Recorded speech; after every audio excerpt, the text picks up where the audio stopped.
Christopher Nolan, back at it again with a new episode of the Boy Time Podcast, and as always, I'm joined by Babby. We have a slam dunk episode, as always. Um, not super eventful. I guess we can officially usher in the end of award season, which is good. I feel like we've been talking about the same five movies for the last 3 months. And now we can put all of it to rest because pretty much everything went exactly the way that you would expect it. So there you go.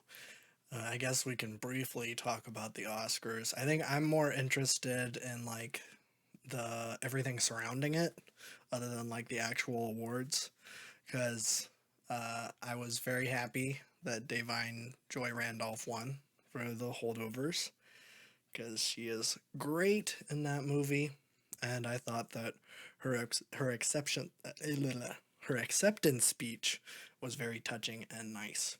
So, but that was pretty much all I cared about the awards. I didn't see Oppenheimer because I am boycotting Christopher Nolan until he starts being right about movie consumption. Because right now he is dead wrong, which we don't necessarily have to get into. But I think that his attitudes about IMAX and theater are not entirely correct. Yes, it is the ideal way to see things, but for a lot of people, it is unattainable, whether it is because they don't live in a place that has an IMAX theater, or, maybe it's not so much a money thing, maybe it's a time thing, to go and see Oppenheimer, that's obviously not something you'd want to bring your kids to. So that requires you to get a sitter or, maybe have your parents watch them. And then, so that's like a time commitment. And then what if you don't like it? Then it feels like it's a sunk cost and, it's just going to leave you worse off than you were before. It's way, way better if you can just watch it once the kids are asleep. And I think that would be a much better experience. But according to him, you haven't seen his movie if you see it that way. So, not a big fan of him. So I kind of boycotted this one for that reason. And it won a bunch of stuff, which is fine. Probably deserved. I'm sure it's a good movie with a great message. Nuclear war is bad. I was just hoping for applause or something for saying something so brave. You know. That's what John Cena should have done. That is what John naked with that on the side. That was like the best part. That and John Mulaney. I think he was. I agree. Introduced. I saw. Yeah, I like that. I also saw the I'm Just Ken performance, which was good. I liked it. Ryan Gosling has a lot of charisma, and I liked when he handed the mic off to Emma Stone. For all of us La La Land fans, Little Easter egg. It's a little Easter egg, I guess. I don't think it was planned though, because she seemed completely caught off guard. Similarly to when she found out that she won for Best Actor and Actress in a Leading Role. I saw a lot of people upset about that. I agree, because if anything, the Oscars really should be very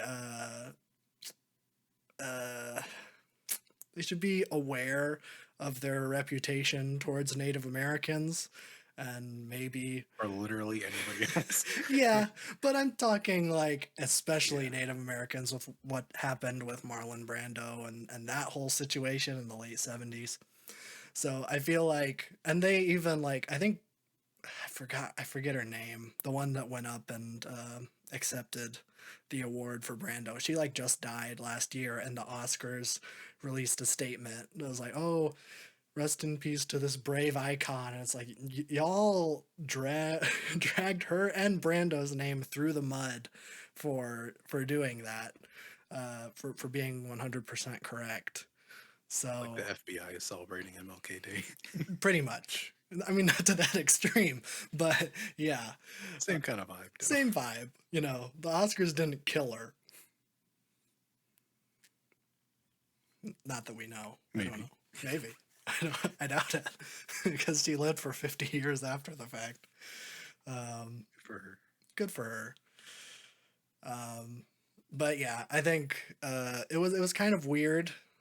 You can definitely tell that Emma Stone thought that Lily Gladstone was going to get it for Killers of the Flower Moon. She won everything else, like the Golden Globes and the SAG Awards, like all those. But for some reason, Emma Stone won for Poor Things. I think she was surprised, and I would be too, especially because there's that famous clip of the Golden Globes after Lily Gladstone won, and like Emma Stone seems like really happy that she won. And like, oh, that's kind of cool. I like that. But yeah, I will say that Emma Stone's performance is really good in Poor Things. She's basically doing like three different characters over the course of the movie, which is impressive. But um, I just think that this was probably Lily Gladstone's year to win it, just given the climate. So, yeah, weird pick, but fine, ultimately, I guess. I think Lily Gladstone's already been cast in some other big movies, so hopefully she gets nominated again and wins. Because I don't know if we have had a Native American win an acting Oscar. Um, Maybe. I don't know. I'm not super versed in Oscar history, but You were, I'd be disappointed. yeah, I don't know a lot. The like big things I know, and I know what won Best Picture the year I was born, because I feel like that's, I don't know, just something to know, which is the same year you were born. Um, Correct. yeah. Uh, I don't know if I want to say the year. I don't know if we want to date ourselves or date or say the movie. 1726. It, I have to be real. It was Godfather 2. We were born in 1980 or something. 1987. That's how old we are. But yeah, other than that, I don't really care. I did see Shamik Moore is dumb. he continue he continues to be the thing that's kind of bringing these Spider-Verse movies down. Not that he's giving a bad performance. I think he's actually great as Miles, but just everything surrounding him as a person is just kind of bad. Because Spider Verse did not win for Best Animated Picture. That went to The Boy and the Heron. And I think there was two responses that were the way to go, because I think Christopher Miller said, "Hey, if you're gonna lose to anybody, it might as well be the goat," when referring to Miyazaki. That's the right way to do it, I think. Uh, you gotta give a tip of the cap to the master himself. But Shamik Moore just tweeted "robbed." Like, nope, that's that's not a good look. I mean, Across the Spider Verse is great, but I mean, come on, Miyazaki is Not even a just. full movie. It's part one. That's true. It's just a part one. Maybe you should have made a full movie. Yeah, yeah, and ugh, yeah. Who even knows when that's gonna come out? I feel like it keeps getting pushed back. They got them in the sweatshops rolling. Yeah, for real. And I've heard that that is not letting up, even though everything has Imagine come not. out. It seems that working conditions have not improved under Sony Pictures Animation, which is unfortunate. But I mean, I don't know. I just like Shamik Moore. You just need to be quiet. Stop tweeting. You don't want to. You don't want to say that Hayao Miyazaki is overrated, because he's one of the best directors alive today, in my humble opinion, and probably a bunch of others. So I don't know. I think that's pretty much it in terms of stuff that happened. Oppenheimer won. Already said that. I think it's Nolan's first. He won for directing and Best Picture. Um, yeah, this is his first Oscar, um, which is funny because Scorsese was nominated and lost again. I think this is like maybe um, I think I'm not exaggerating when I'm saying this is like his 15th time being nominated and not winning, which That is just sucks. it's kind of weird. You know, like Scorsese has like this reputation of being like one of the goats, but for some reason the Academy just does not like him at all. I don't get it. Um, Especially this movie. It feels like this movie is like important enough to like warrant a directing. I mean, Lily Gladstone's great in it. Leo's great in it. De Niro is also pretty good. As much as a late era De Niro can be. So I don't know. I feel like he probably deserved it, but I've also heard that the performances in Oppenheimer are great. I mean, Cillian Murphy and Robert Downey Jr. both won, so I guess. But I don't know. I don't know. I'm glad we don't have to talk about Oppenheimer or Killers of the Flower Moon or uh, what are the other big ones? Is the Holdovers big Barbie. enough? Barbie. Yeah, we don't have to talk about those ever again. Yippee. Yeah, which is good. You know, I don't need to keep talking about these movies. So just move on because we have some good stuff coming out this year. Not that I've seen any of them, although I did go and see The Holdovers again in theaters because I went home this last weekend and they were playing it in the theater. And I'm like, hey, mom, we should watch this because you haven't seen it yet. And it's my favorite movie. And so we watched it and it was great. But I've not seen anything new. But I think that'll transition us into what I did watch this week, which there's a very interesting theme for what I watched, and it is fishing related. So I know that you're going to be Oh, interested because you are so a excited. master angler. True. Some have said that you have easily pulled in like multiple 50-pound bass, and That's on a bad day. that's on a bad day. Well, the question I have to ask you is have you ever had sexual relations with any of the fish that you have ever pulled in? I feel like I can't answer that question legally. Okay, well, I'll just let that breathe then. Because I watched two movies where people fucked fish. Let's Why, go. why did My I pick? favorite genre. I, I agree. Except one of them sucked and one of them was pretty good.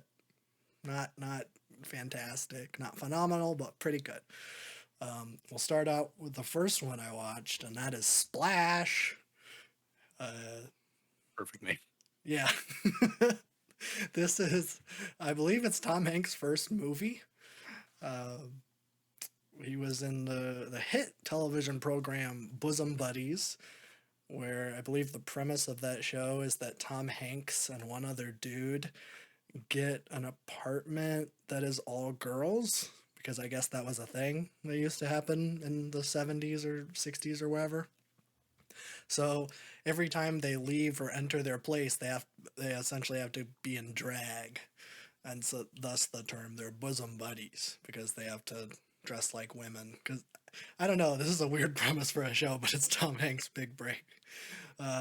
So I guess Ron Howard saw that show and was like, "Hey, this guy, you know what? I'm gonna make a movie where he fucks a mermaid." And that's the movie. That's Splash. Yippee. Yeah, it's interesting, you know. Tom Hanks and oh frick, why can't I think of her name? I should be able to think of her name. The mermaid. It is Daryl Hannah, who I know because she is the one-eyed assassin in Kill Bill. I think her name is Copperhead. I don't know. They all have snake names. She's the one that gets her eye yanked out and then stepped on, and there's a really gross scene where the ooze comes out, and I hate it.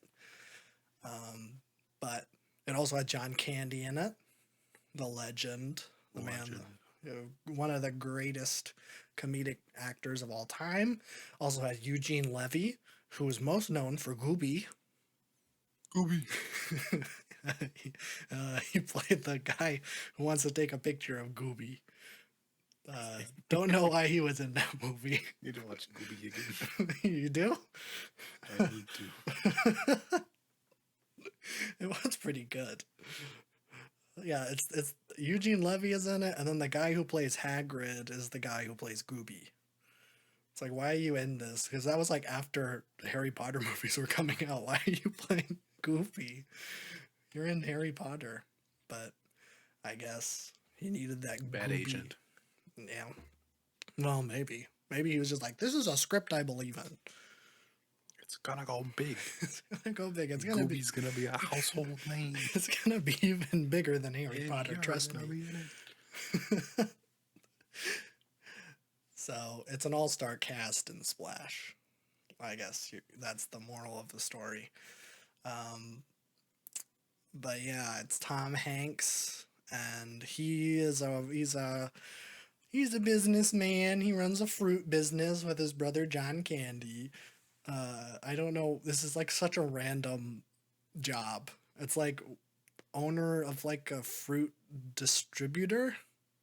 It's like it's very niche. I don't know why that was the choice, but he owns this fruit company, and one of his employees is getting married. And the day before, his like longtime girlfriend, I guess, moves out and dumps him because Tom Hanks. Oh, he has commitment issues. He can't say he loves her. I don't understand, but you know, they break up, and so Tom Hanks, whenever he's angry, he drives to Cape Cod. With I don't know why that does not seem like a relaxing place, but he goes to Cape Cod and just stares out in the water, and he's like, I need to go to the island. So he gets on a boat, and the boat breaks down, and he can't swim, so he's like about to drown, and then a mermaid saves him, and then, long story short, the mermaid follows him back to New York City, and then 3 days of tantric sex and literally fish out of water shenanigans ensue. Oh. Very funny. I'm sure no one has made that joke before. Where it's like, oh, she's a mermaid. She doesn't know how humans work. She doesn't know television. She doesn't know how ice skating is. 2000s like commercial preview. Yeah, but this was in the 80s. This is Dang. early 80s. I think this is Ron Howard's first movie, too. So It feels more like a early 2000s concept than an 80s concept. it does. This is like Elf core, I guess you could say. It's just fish out of water. But yeah, they have a budding relationship, and John Candy is like, you love this girl, you should just say that you love her. And he's like, I don't know, something's weird, John Candy, I just can't put my finger on it, she just acts all strange. And then Eugene Levy is this evil scientist man who's trying to expose the mermaid for being a mermaid for his science reasons. And he gets her wet one day. Not that way, get your head out of the gutter. He gets her wet because he sprays a hose at her and exposes her as a mermaid. And so then the government, takes her. And then they're like, we need to get to the bottom of this mermaid secret. Which, can I just say, both of these movies involve these fish creatures being examined by the government. And in the second one, it's more clear. But in this one, why would the government experiment on a mermaid? What possible use could a mermaid have? They just swim around. In this universe, they don't have Trying any. to extract a profit incentive. I guess. There's gotta be a way. I don't know. It doesn't make any sense because they don't in this universe They don't have any healing properties. They don't like sing to lure in sailors. They aren't like sirens or anything like that. They just like swim around. And it's like we have those. They're called fish and they aren't half human. So like why do we need mermaids? Especially because like once mermaids are on land then their tails go away, which I guess is mermaid canon that I was not aware of. Like that kind of defeats the whole purpose of the Little Mermaid. If she could just go on land the whole time, Mystery solved. yeah. All I'm saying is that whoever's in charge of the mermaid law, get your stuff together and then make a movie because none of them are consistent. So it's just very confusing for the average moviegoer like myself. Whereas like, well, okay, Ariel had to sell her soul to like an underwater drag queen so that she could have legs, but Daryl Hannah in this movie can just walk on land and be fine. Well, except she is naked, which I guess is, you know, The whole draw of the movie. that's true. Well, not really. Although, yeah, this is weird. It's rated PG and there's a lot of tits in it. A lot of. Classic 80s. Yeah, I was just like, this is kind of surprising, you know? But I guess this was pre Little Mermaid, so I guess if everybody's idea of mermaids were just topless women that had fish bodies, then I guess that's the lore. It's artsy. It's not. It's this really shitty it's this shitty 80s rom-com where Tom Hanks fucks a fish. But the fish does have legs when they're on land, so I guess it is fine. Um, but yeah, she gets taken away by the government, and then shenanigans ensue. They're on the dock, and they're like, "Okay, you're free now, mermaid. Go to sea right before the military gets you, because they're right on our tails. Because of course they are. It's this kind of movie. Of course the cops are right on their tail. You know, metaphorical tail, because she's not in the water yet." And and so then the mermaid's like, "Hey Tom Hanks, you should swim in the water with me because I can make you breathe underwater." Tom Hanks is like, "Sick. Can I bring John Candy along?" And she's like, "No. In fact, you can never go back on land again." And he's like, "Oh shit. Well, that's fine. I'd rather be with the mermaid rather than be with John Candy." Even though if they have to stay underwater the whole time, then she's gonna have her mermaid fin, and therefore no reproductive organs, so they cannot have tantric underwater sex, like I think Tom Hanks was imagining. But they just jump in the water, and then credits roll as they're swimming around in like a coral reef, which I guess in the universe of this movie, the Hudson Bay just has a lush coral reef right under it. You know, it isn't polluted and toxic. You can just swim and be fine. Just live there. Swim around with all the fish that are definitely in the Hudson Bay. And that's Splash. It sucks. But it is kind of funny because John Candy is in it and he has some shenanigans. Like for some reason he does this thing where he drops change right next to a bunch of ladies wearing dresses, and then he can kind of peep up and look at their undies, which is charming and not harassment. But it was the 80s. It's the 80s. You know, harassment it's fine. It doesn't even exist actually. What are you, some sort of coward? Just take it like a man or a woman. Woke wasn't even invented yet. That's true. That's true. That's why the Oscars were not invented. Because that's what Elon Musk said, is that if you win an Oscar, you win the woke award. And then when Oppenheimer won, he said, "Never mind." The woke award. Which can I just say? Why is Oppenheimer being heralded as like this right wing movie? This is like All Quiet on the Western I Front think it's again. because he's got like a he just like me for real type character. Oh, but he's a communist. Not really. Oh, well, I think in the movie, that's what I've heard is that they He paint him a banged a little. He communist. banged a communist. Yeah. Oh, okay. So maybe I got my things twisted a little bit.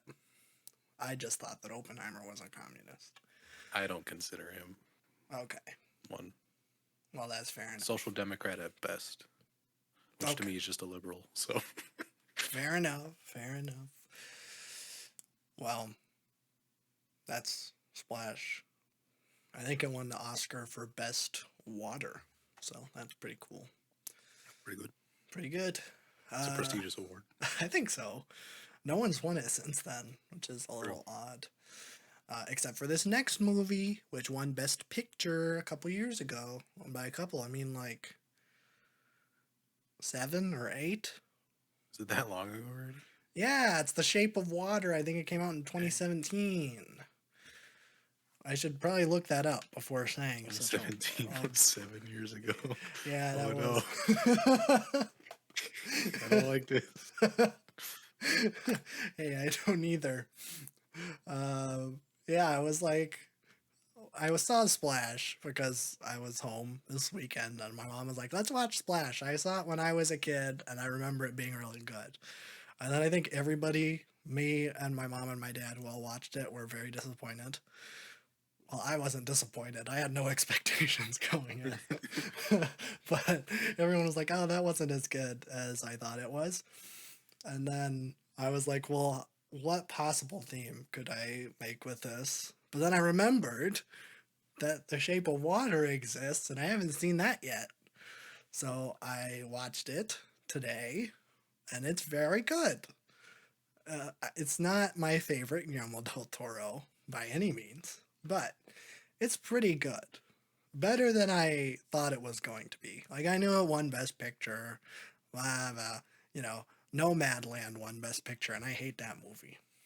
So, not always the best judge of things. But, it had my man Doug Jones in it, who Guillermo always convinces to wear creature makeup. And I'm like, okay, that's epic. It has Sally Hawkins as the lead, who's the mom in Paddington. So, there's quality there.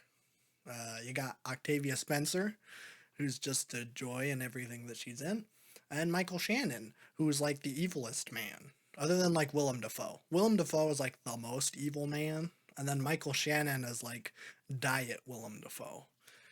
I don't know. He was General Zod in Man of Steel, and he was in Knives Out. That might be. Oh, he's in Kangaroo Jack too. That's pretty sick. I don't remember him being in Kangaroo Jack, but it's been a while since I've seen it. But yeah, this movie, it has a great premise, I guess, because Sally Hawkins is a mute janitor at a underground government facility. So, pretty cool. She signs the whole time, which I felt very seen because I'm deaf, which I thought she was deaf, but it turns out she's just mute. Because I guess when she was a baby, someone like cut out her vocal cords and then dropped her off at an orphanage.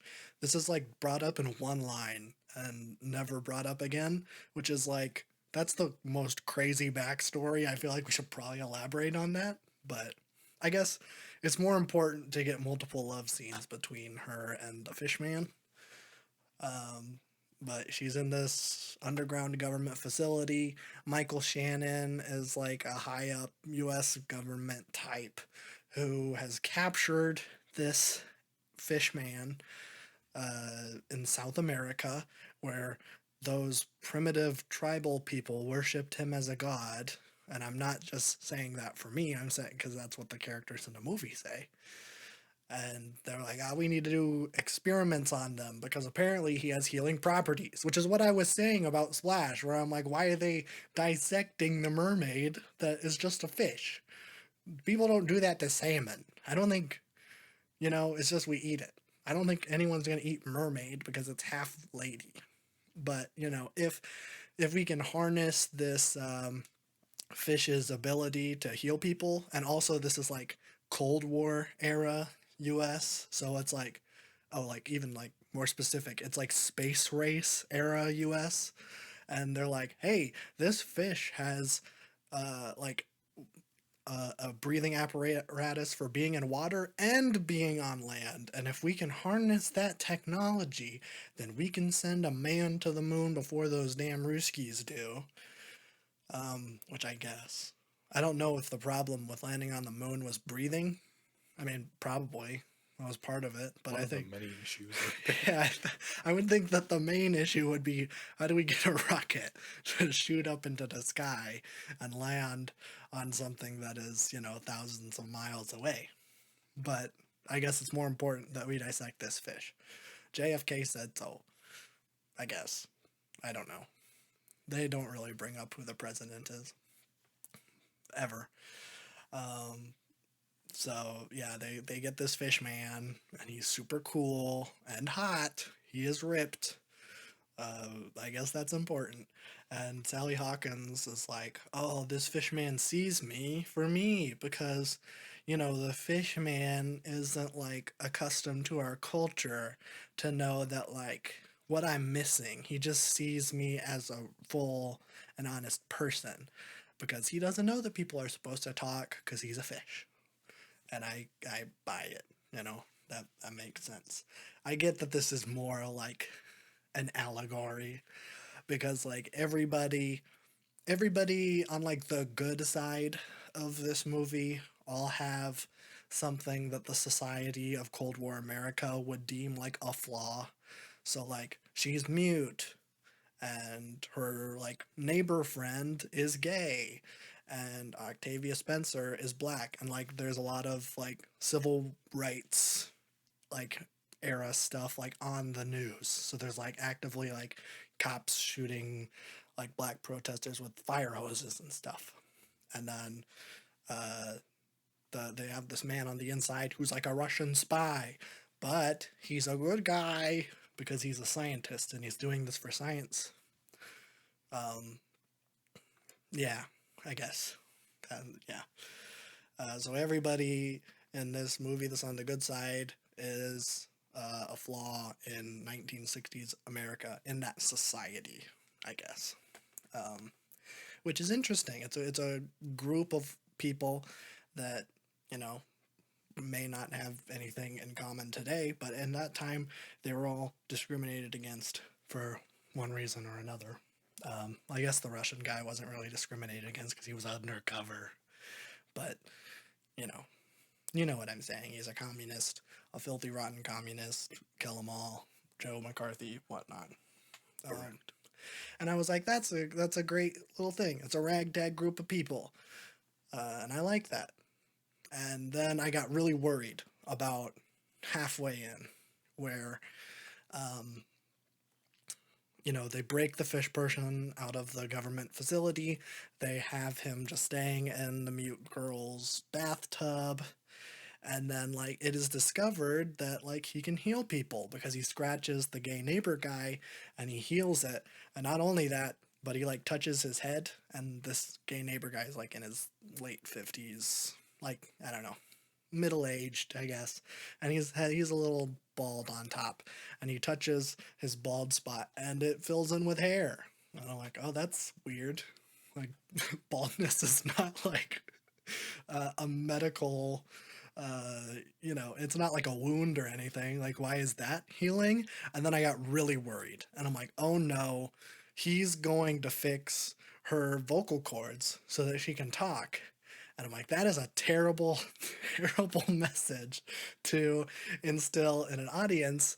And that, hey, they see, this person, they see me for me. It's a really great relationship where I don't feel like I have these like things that are holding me back, like I do when talking to anyone else or communicating with anyone else because you can't talk.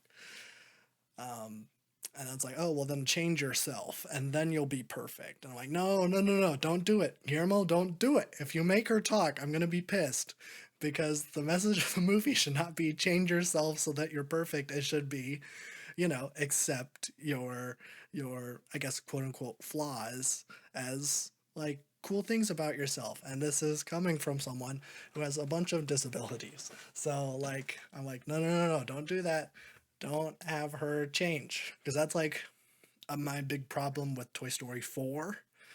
In the end of that movie, which I don't remember how, yeah, I don't know. I don't know how, this is probably not fresh on anyone else's mind. But in Toy Story 4, the end of that movie, there's that doll that's in the like antique store, and she's like, I need a new vocal box because nobody loves me because my vocal box is broken. And if only I was different, then people would love me. And because I guess the antique shop owner has a young daughter and she doesn't want to play with her because her voice box is broken. So Woody gives her a voice box, and then the granddaughter still doesn't want to play with her, and that leaves her even more depressed. And it isn't until that she meets there's like a lost girl that's at the fair that's next door, and then she does her voice box like, oh, I love her because her voice box is working. And it's like, well, that's the message is it isn't that, you know, the lost girl found this doll, and even though she has a lost voice box, she still loves her because she's lost and she needs something right now. It's because she has this voice box, because she's changed herself, that she is loved. And it's like, well, that's not a good message, especially to kids. And I was worried that this movie was going to fall into the same pitfall, but it doesn't. She doesn't talk for the whole movie. There's a weird scene, like in the last 10 minutes, where it like cuts to like a black and white, like a 50s era musical type thing. Um, what's their names? Uh, oh, Fred Astaire and Ginger Rogers, like that era of big song and dance musicals where she's singing a song to the fish man and proclaiming her love and how much she loves him. But then it cuts back to reality. She isn't really doing that. So I was like, oh no, is this happening? Is she like, did he heal her voice box through magic sex or something?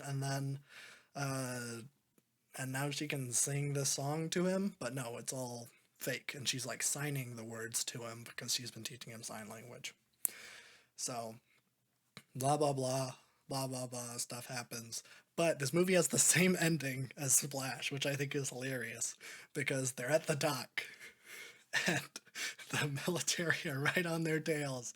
And but this time it is the fish isn't like, hey, come with me, I can make you breathe underwater, but you can't see your gay neighbor friend anymore.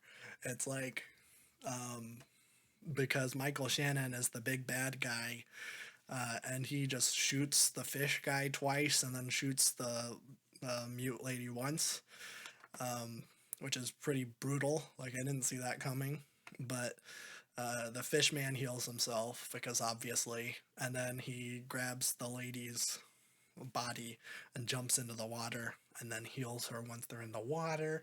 And then it is implied that they swam around in the coral reef in the Hudson. This movie doesn't take place in New York City. I think it takes place in Baltimore. And they just swim around and for happily ever after. This movie is way more artsy than Splash, but I thought it was pretty good. I was really really nervous, but I think it's fine. She doesn't talk. She doesn't ever talk. I did. I do still kind of think it's weird that the guy's bald spot fills in, because I'm like that. Nothing medically is wrong with him. That's just his genetics. So that might imply that the fish can heal genetic disorders, which would be weird and interesting. Where it's like what if the fish saw like someone they can't process like gluten and then just touched their belly or something and then that cures that? Would that work? Guillermo, please let me know in the comments down below if the fish can cure genetic disorders or not. I would assume yes, but That also seems like a really weird and random power to give your fish monster. Um, I mean, just like healing physical wounds would have been fine. It was just a weird choice. It was like, oh, also my bald spot filled in. And it's like he only ever heals like physical wounds before, since, and after that. It's just like this one detail that is kind of throwing me for a loop. And maybe it shouldn't be. Maybe I should just let it go. And I'm fixated on this for no reason. But uh, and maybe it's because I've been consuming too much science fiction, and this stuff is usually thought out there and like heady, smart science fiction. So I don't know. Sorry if I'm missing the point of the movie. I think I got it, but it's just like, okay. Um, yeah, I thought it was pretty good. Splash, not good. I don't know. I don't know. I don't remember what came out in 2017. If anything was better than this, probably. Just because I wasn't super hot on it. I thought it was pretty good, but nothing crazy. So, yeah, check it out. If you're a fan of Guillermo del Toro, I mean, I think it's a good one. So, see it. But if you haven't seen like Pan's Labyrinth, I wouldn't jump to see this one. Or even like Pinocchio, which I think is perfect. See that one before you see this. Or even like Devil's Backbone, I think was pretty good. So, I don't know. I think that's pretty much it for me. Uh, just those two hit films. They kind of broke my brain. Maybe next week will be less complicated. I don't know. But I think I'm going to throw it on over to Babby for music. Man. Couple things this week. Not a lot. Um, I don't even think I have news for anything. What? I think it's just here.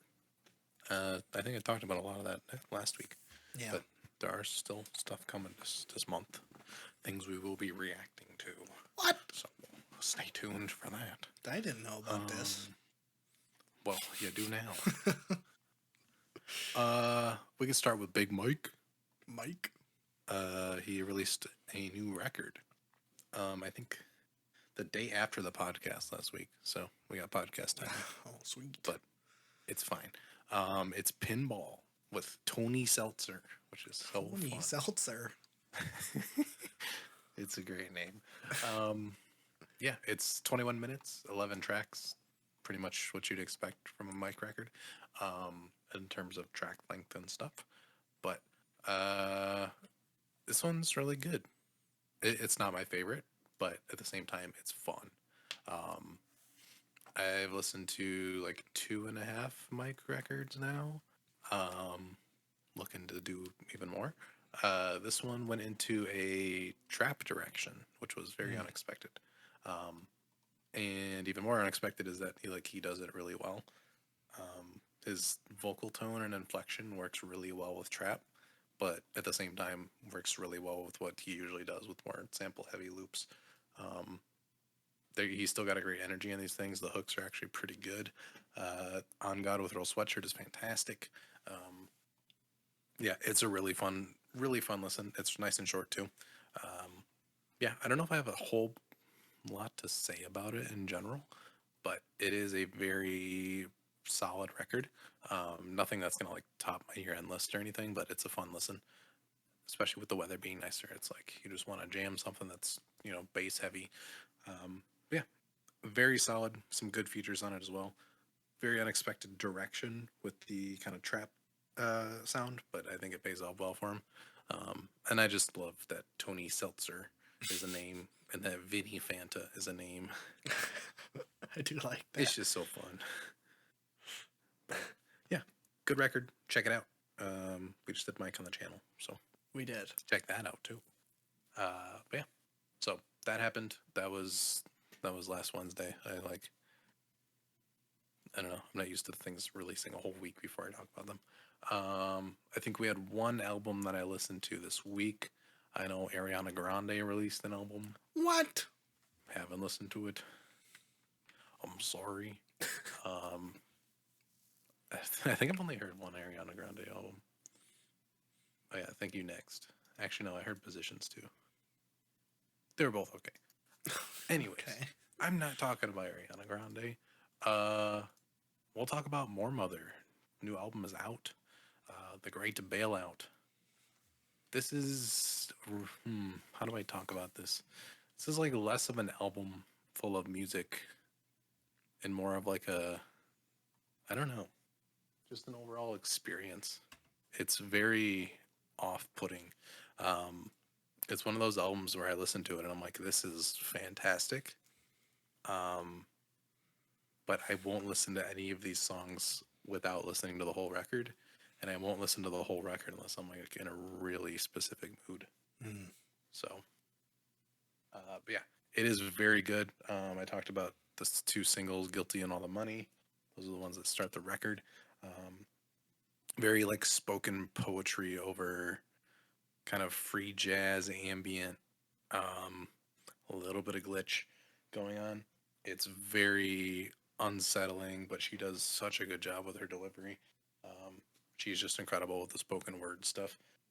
A lot of the themes, Guilty is just like um, going through like all of the kind of systematic, economic, physical mistreatment of the third world, uh, and kind of like casting this guilty hex on all of the colonizers and the oppressors in this really haunting but beautiful track. Mm. Um, and then all the money goes through a whole bunch of random like art exhibits and other things in Britain and France, um, and asks how they were built and where they got the money from. Again, haunting, fantastic. There's some really nice background vocals on this track as well. Then we got God Save the Queen. Again, it's very like England and Western Europe focused, which I think is really cool. Um, God Save the Queen is really cool. There's this weird ambient uh, kind of jazz, but under like some really like crisp, kind of like SoundCloud trapped drums and 808s. It's really interesting. Um, that one's fantastic as well. I think Compensated Emancipation is next. This track is terrifying. Um, it's such an unsettling listen. It's such a hard album to talk about. This feels like walking like through an art exhibit in a museum, and one that's like not supposed to be like a supposed to be like a little bit more of an off-putting experience. Um, this whole record is just extremely uncomfortable, but in a way that like you want more. Um, and there's just like these circling background vocals and everything. It just kind of fills the mix. It gets really claustrophobic. And it really does. It's just such a you're on the edge of your seat with these once we get in the middle of the album here, and it pays off really well. It's weird because I do rate this album pretty highly, but it's like one that I will not return to very much. But as a piece of art, it is really great. Um, but that one's fantastic as well. I think Death by Longitude, yeah, noise, glitch, craziness. Um, Again, same kind of themes that we've been touching on. A lot of the themes on the record deal with the economic side of uh, colonization and um, that kind of stuff. So, how Europe was built and why Europe is wealthy and the third world isn't, and all of these kind of concepts surrounding that, which I think is really fantastic. And I love how much she digs into like art museums and like how bourgeois art became when really most of it is kind of stolen, Mm-hmm. and artifacts and even the crown for like monarchies and stuff like that. So taking an in-depth look at that was really, really, really fantastic. Um, it's hard to remember what all the tracks sound like. It is just a whirlwind of an experience. Um, it feels like watching that one episode of Twin Peaks in season three, the nuclear bomb episode. It is just like it's gorgeous, it's terrifying, it's a lot, but it's also like I don't know. It's a really really great experience. So check it out if you're at all interested. It is. definitely the most unique album you'll hear this year. Um, and one that I do rate pretty highly. I think this is like the third best album that come out this year. Um, but actually, I'm gonna count it as second. I have this Caroline Polachek Deluxe really high up, but I feel like I can't count that technically. So this is second. Um, That's fair. but yeah, it's fantastic. So check it out if you're all interested in any of that weird stuff, any of like the more dark ambient side of music. Um, Definitely check it out. It is really great. I cannot sing the praises high enough for this thing. I do need to give it some more listens whenever I'm back in the mood for this to really see how this thing kind of holds up. But it is really, really, really well made. I had a good feeling about it when I heard Guilty because I'm like, that song is just really fantastic. So check it out. Uh, yeah, more accustomed to watching a film than listening to music, but if you're into that, check it out. And then the only other thing I did this week is the complete opposite in every single way. I listened to Talk Talk's The Color of Spring. Oh, I have not listened to this one yet. But Talk Talk is on the list for the videos on the main channel.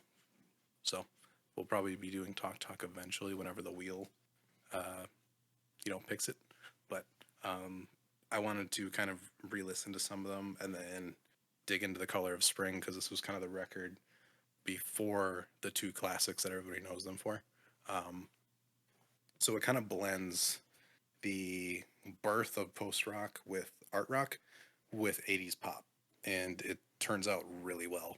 Um, it's definitely more grounded, and there's more of a backbone here than on Spirit of Eating and Laughing Stock. And it sounds like 80s pop, but in the best way possible. Um, the progressions here and the instrumentation is really great. I get some hints of like Talking Heads in here a little bit, but you also get like not mainstream 80s pop, but that kind of like glamorous, over the top vocal type performance comes through here too. It's really, really great. I love how it kind of blends this, but you do get like a little bit of that post rock popping through before it was actually a thing. Like they really do take their time with 8 songs in 45 minutes. Um, but yeah, this record is really fantastic. So, uh, yeah, I don't know if I don't think we'll do The Color of Spring because I know you're not huge on 80s pop. mm, I feel like there are definitely some parts of this record where you'll be like, that's too much. sure. Um, I think it ages pretty well, and it's kind of like a novelty in a way, but it works. Um, but I also listen to Spirit of Eden and Laughing Stock again because those are two of like my favorite albums ever, and I can't decide which one is better or which one I want to show on the channel because they are both like incredible. But I think you'll enjoy both of those a lot. But Sweet. it's always interesting to like see the birth of a genre, and especially the album that kind of bridged it before that birth of a genre. So yeah, Talk Talk is fantastic.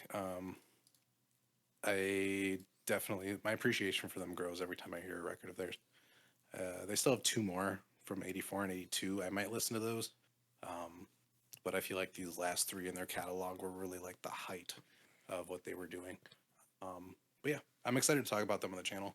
It's gonna be again an interesting reaction because there's not gonna be too much to say, but it's just gonna be like I need to figure out a way for us to listen to like longer instrumental sections and like still get entertaining video footage out of because Yeah. these records do deserve a video on them. It's just how do we do that? But yeah, really fantastic. Talk Talk is one of my faves. But yeah, that's all I did this week. It was kind of a slow week. um I know later this month there's a lot of stuff coming, so I think this week there's not really much. I think Casey Musgraves comes out. We'll I see think that is how true. that's feeling. We might do a reaction to that eventually. Yeah. Um, yeah, I think that's it. I think everything else is like the week after, and then I got a whole bunch of stuff to talk about after that. So Yeah, because we got Adrian Lenker and Sir coming out the week after. yes, and I think that Luca album comes out as well, and I'm going to be very interested in that. Um, when does this come out? 29th, actually. Okay, so that's the end of the month. Okay. So, but I definitely have eyes on that because I think that's going to be a banger of a hip hop record this year. I think Beyonce just announced she's releasing an album. Oh, at the end of this month. Okay. Cowboy Carter. I think she's just doing a full country record. Oh, that could be interesting. I think she's released like 2 singles that were country Huh. this year. And then I think there was a whole thing about the country music stations not wanting to put her on the radio because they claimed it wasn't country when it's literally country songs. But that's Didn't we go over not this out of with the Lil ordinary. Nas X? Yes, it happens every time. Okay. But yeah, I think that's it. All right. Well, we won't be reacting to Beyonce. No, Um, we would get murdered. yeah, I feel like there's a couple artists that are like on our no-fly lists. It's like Yeah, BTS or Beyonce or even Ariana Grande. I feel like yeah. those are I do probably. want to do a butterfly redux reaction eventually. I don't. I don't want to I do that. really do. We still Really get do. comments. I I, know. That record is great though. It just took a long time to warm up on yeah. I me. I would be down with doing the Emancipation of Mimi. That's true. We should probably just do a different record. That is on my list. I probably won't pick it anytime soon because I'm scared. But Yeah, I don't blame you. yeah. So, yeah, won't be reacting to Yeah. Beyonce. Yeah. We got New Order this week though. So all you nerds out there, Oh, someone's got a happy. hot one coming in next week. Well, good. Yeah, we got a lot of good stuff coming up. Yeah. I'm looking forward to. I don't know which one we're going to react to first, Sir or Adrian Linker. We'll spin a wheel. We could. We could spin a What we wheel, do here. flip a coin. But yeah, what is next week? Uh It's that one album that you picked that for was it yes. Semi Yikes, and I don't remember New what it Order. was. Oh, that was New Order. Power, Corruption, and Lies. Okay. I thought you meant there think- was a New Order album No. coming. Okay. I think they're done. Okay. Interesting. I'd imagine. So at least I don't know. I have no idea actually. I don't know. They were Wow. popular. Like Joy Division, like ended in like 1980, and New Order got birthed out of that. So I'd imagine at this point they're pretty much done. Okay. Well, I guess we'll see. It looks like they're releasing like definitive versions of their yeah. albums, but That's when you know it's over. yeah, that's true. That is true. But aside from that, I think that's pretty much it for this week's podcast. I don't think we have anything for next week for sure, other than we might bring up Casey Musgraves. Whether or not we're going to do a reaction on it depends on how the reception is. We don't want another star-crossed on our hands, so we'll wait. I mean, we can react to an album that's not great, but I feel like we have a lot that we want to get to. Yeah, it's just like, do we do that before Sir? Well, we probably wouldn't even do that before Sir or Adrian Linker. Yeah.